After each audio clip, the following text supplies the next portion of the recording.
98.3 WISS. Real news and great conversation in Oshkosh. Here's your Daily News Roundup.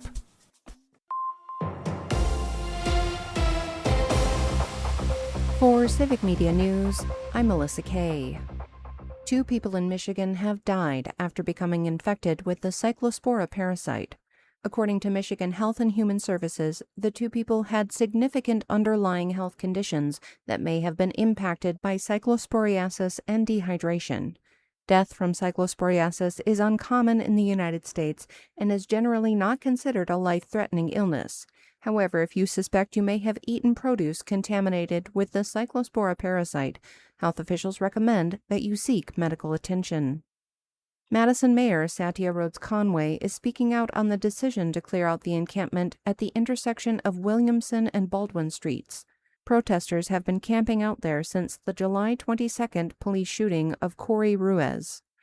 Multiple tents, tables, vehicles, and a large memorial was set up in the intersection. In a video statement released Tuesday, Rhodes Conway said the decision was not made lightly and that it was made after almost 2 weeks of trying to resolve the situation peacefully and voluntarily with the people occupying the site. Police confirmed at least 10 people had been arrested as of Tuesday morning. A Rock County father charged with child neglect after the drowning death of his 1-year-old child is headed to trial. Jason Christensen pleaded not guilty in court yesterday, and a judge ordered the case to proceed to trial. The child drowned in a bathtub at a home in the Rockvale Mobile Home Park in the town of Rock on June 13th. The child's mother, Rebecca Ambrose, has also pleaded not guilty and is awaiting trial, with prosecutors alleging she was using Snapchat and TikTok while the child was in the tub. Dates for Christensen's trial were not noted in court documents. 1 person is dead following a single-vehicle crash in Taylor County. Authorities received the report of the accident early Saturday morning and found 2 injured men. Investigators say the vehicle involved was southbound when it left the roadway, entered a ditch, then re-entered the roadway and rolled before coming to a rest. 36-year-old Nathan Burke was thrown during the crash and died due to his injuries. The other occupant received medical treatment and was later placed into police custody on suspected drug-related charges. A father and son are accused of using fake checks to buy luxury vehicles from a used car dealership in Madison. Employees from the dealership called police about the pair after they came back to the dealership to buy their 3rd vehicle in 2 days with checks. When staff went to the bank to verify the checks, they learned the checks were not legitimate. Police arrested the 33-year-old man initially, with the 18-year-old son taking off from the area in one of the vehicles. The 18-year-old was taken into custody a bit later, and it's unclear what charges they could face. Mail delays could become a big issue again in Wisconsin's upcoming elections, and Governor Evers and Senator Tammy Baldwin want action now. In a joint letter, they said ballots were delivered too late in the spring election and warned that a new federal rule could make things worse.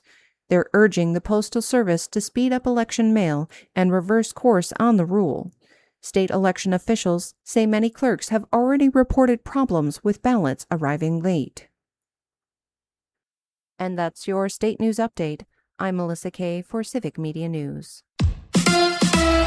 When will Micah return? Hi, I'm Mike Clemens with sports from the Packers training camp in Green Bay, where the Packers held practice in pads. Tucker Kraft is back just 9 months after suffering a torn ACL, participating in some drills. Micah Parsons asked, does he know yet when he'll be back from his ACL injury? I'm not even going to put a set return date because obviously me and Tuck had 2 different injuries. Him having an isolated ACL versus me battling between meniscus and ACL. When Tuck was walking at 4 weeks, I'm still in crutches. So you could just add those 3 weeks right there. It's a whole different rehab program. Baseball, it's the Brewers and Pirates tonight in Game 3 of their 4-game series. Paul Skeens on the mound for Pittsburgh against Kyle Harrison. Back for the first time in a month from elbow soreness. Harrison adding a changeup to his arsenal this season. I need to work on the changeup a little bit more, honestly. I'm hard on myself, but it's like I think I could take another step forward with that changeup, in the zone more consistently. That's Brewers lefty Kyle Harrison with Sports on Mike Clemens. We could see a scattered shower or a thunderstorm before lunchtime today, then mostly cloudy this afternoon with a high in the mid to upper 70s today. Tonight, partly cloudy, will drop to 59 for a low. Tomorrow, mostly sunny with a high in the upper 70s to low 80s. I'm meteorologist Sean Cable. That's your daily news roundup for 98.3 WISS in Oshkosh. Find more news anytime at WISS.FM. Subscribe to this podcast on Spotify, Apple, or wherever you find your podcasts.